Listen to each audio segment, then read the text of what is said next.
এ বছর থেকেই শতভাগ আয়কর রিটার্ন অনলাইনে দাখিল বাধ্যতামূলক করা হবে বলে জানিয়েছেন জাতীয় রাজস্ব বোর্ড এনবিআর এর চেয়ারম্যান আব্দুর রহমান খান।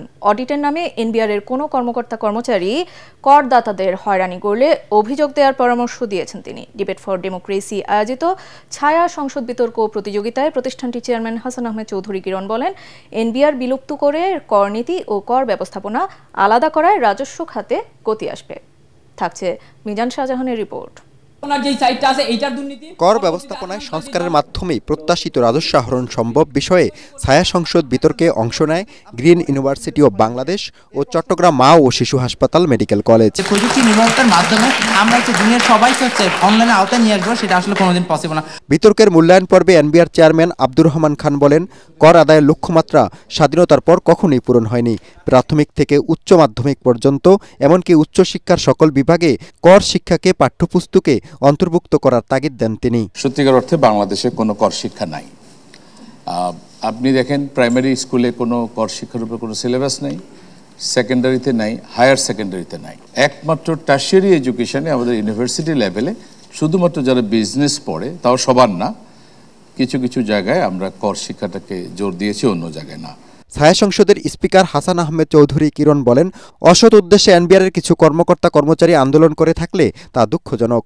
তবে উদারনীতির পরিবর্তে অতি কঠোর হলে কর প্রশাসনে নেতিবাচক প্রভাব পড়তে পারে বলে তার আশঙ্কা। এনবিআর কর্মকর্তাদের মধ্যে যেরকম একটা চাপ তৈরি হচ্ছে, যে উৎকণ্ঠা তৈরি হচ্ছে, যদি এ ধরনের চাপ উৎকণ্ঠা বেশি বাড়ে তাহলে কিন্তু কর্মকর্তারা তারা নৈতিকভাবে দুর্বল হয়ে যাবে। তারা যদি একেবারেই বড় ধরনের কোনো অন্যায় করে না থাকে, তাহলে তাদের প্রতি একটু চাপটা আমরা প্রশমিত করে তাদেরকে সংশোধন করে আমরা কিভাবে আমাদের রাজস্ব আয়টাকে আমরা বৃদ্ধি করতে পারি সেদিকে কিন্তু আমাদেরকে অবশ্যই নজর দেওয়ার জন্য বলছি। হাসান আহমেদ চৌধুরী কিরণ আরও বলেন, একদিকে 80% বিত্তবাণী কর ফাঁকি দিচ্ছে, অন্যদিকে অডিটের নামে ফাইল আটকে সাধারণ করদাতাদের হয়রানির অভিযোগও আছে। জবাবে আব্দুর রহমান খান বলেন, অডিট নিষ্পত্তিতে প্রযুক্তির ব্যবহার করতে যাচ্ছে এনবিআর।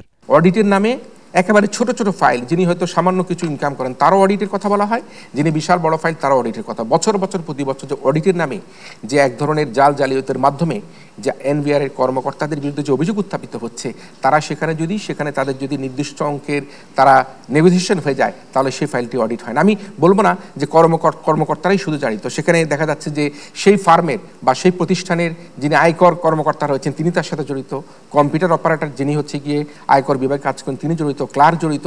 গত বছর 17,12,000 ট্যাক্স পেয়ার অনলাইনে দিয়েছে। এই বছর আমরা চিন্তা ভাবনা করছি যে সবার জন্য এটা কম্পালসারি করব।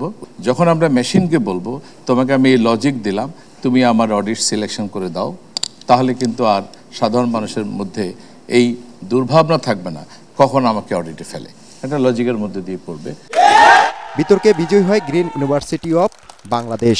মিজান শাহজাহান, এটিএন বাংলা, ঢাকা।